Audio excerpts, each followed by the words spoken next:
everyone, and welcome to God's Plan, Your Part, a podcast where our goal is to read the entire Bible in a year, seeking to understand God's plan of redemption while discovering daily and practically your part in it.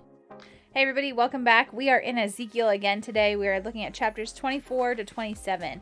And if you're anything like me, I really enjoy especially when we're looking at these prophetic books, I like to see the similarities between the different prophecies. And right now we are looking at Ezekiel, and what seems to be pretty short in chapter 24 talks about the actual siege of Jerusalem. So this happens, and then we look at, like we did with our friend Jeremiah, all of the different punishments that are coming down on all of the other cities, places that were against Jerusalem and Judah. So we're going to see a little bit more of that today, but from a slightly different perspective than what we have heard from prior prophets. If you're anything like me, I super enjoyed Jeremiah. Like every time we'd read Jeremiah, I'd be like, oh my word, I love this book. It's so great. I don't really know why. I just enjoyed it.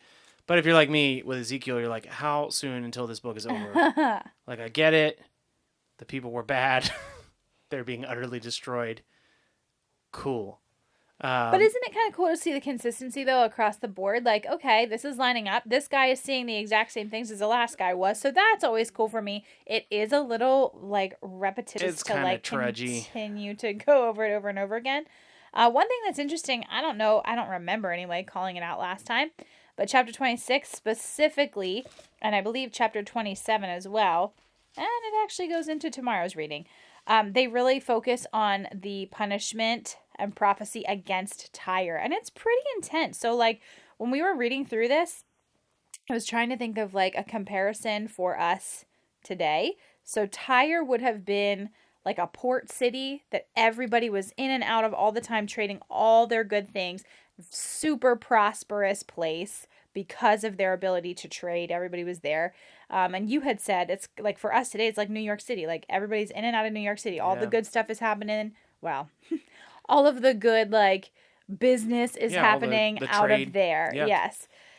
So that was a cool comparison for me. However, at the end of all of this, it's saying this super prosperous, amazing country ends up falling apart and God destroys it by the sea. Actually, God's destruction of Tyre is really, really interesting because there is a clear prophecy here against Tyre. And if you look at verse 12, so this is chapter 26, verse 12, they will plunder your riches and loot your merchandise. They will break down your walls and destroy your pleasant houses. Your stones and timber and soil they will cast into the midst of the waters. And I will stop the music of your songs, and the sound of your lyres shall be heard no more. That's a pretty specific, odd thing to call out, that the dirt of your city will be dug up and thrown into the ocean. And at first reading, you can think okay, this is more fancy language from Ezekiel. This is prophetic. It's kind of creating a picture for us to see. It's actually very specific to what happens. It's very specific to what happens. So Nebuchadnezzar, actually, the first thing you need to know is that Tyre is kind of a two-part city. Part of the city, also an island. Part of the city is on an island. Yeah. In the sea.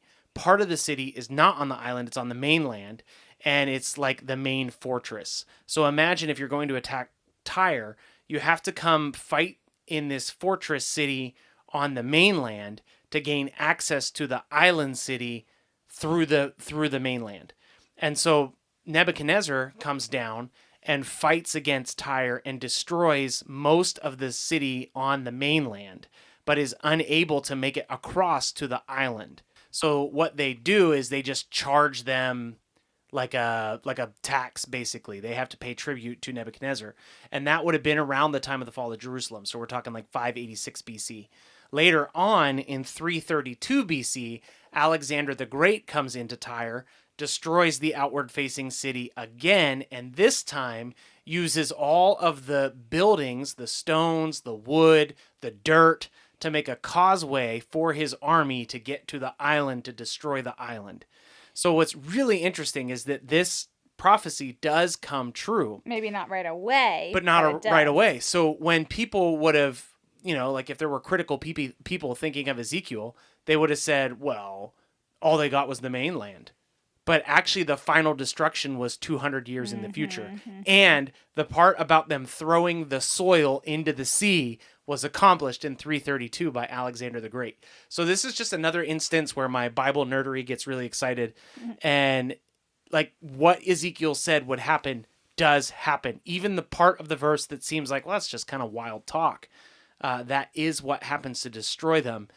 200 years after Ezekiel declares it, at least probably 300 years after Ezekiel declares it. So just kind of a fun fact hidden within the text where Tyre is ultimately destroyed. So something cool about that too is in chapter 26, verse 14, there are these exact words saying, "You shall never be rebuilt."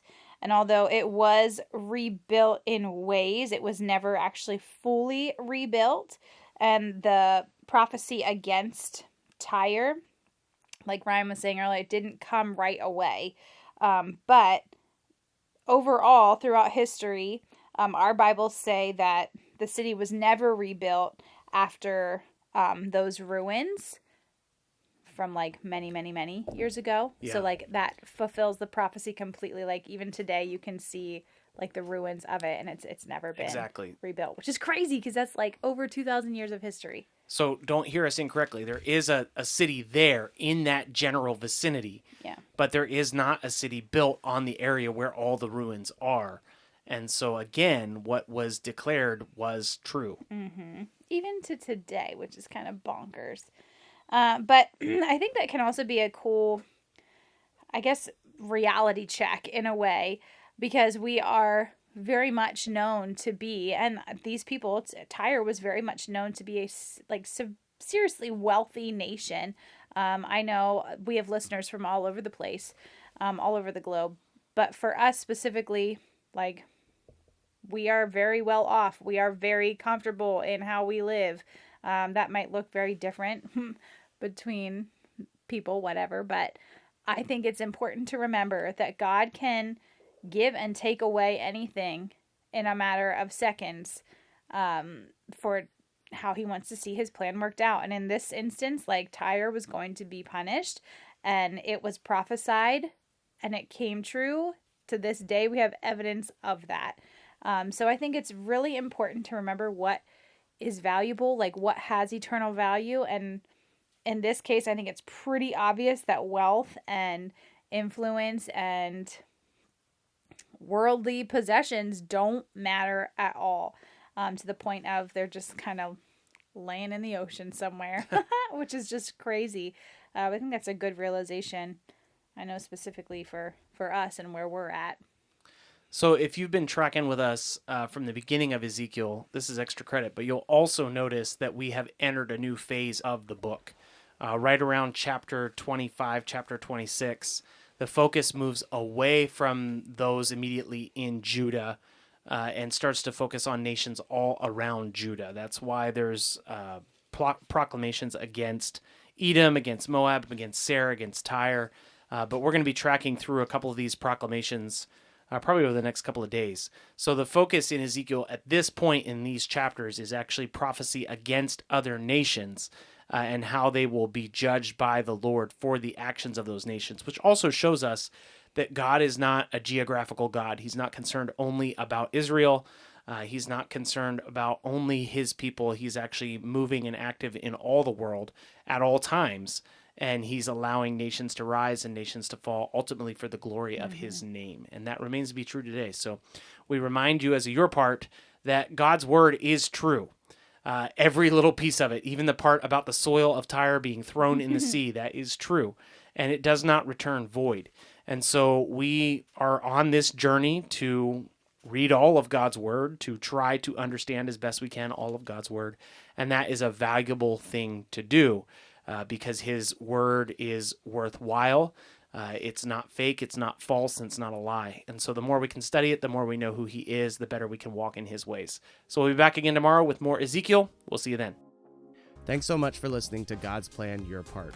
If anything stuck out to you, if you have any questions, or if you'd like to receive a Bible, you can email us at godsplanyourpart@gmail.com. Also, if you're enjoying the podcast, please consider supporting us through the link in our description. We love that you're on this journey with us, and we hope you have a great day. See you tomorrow.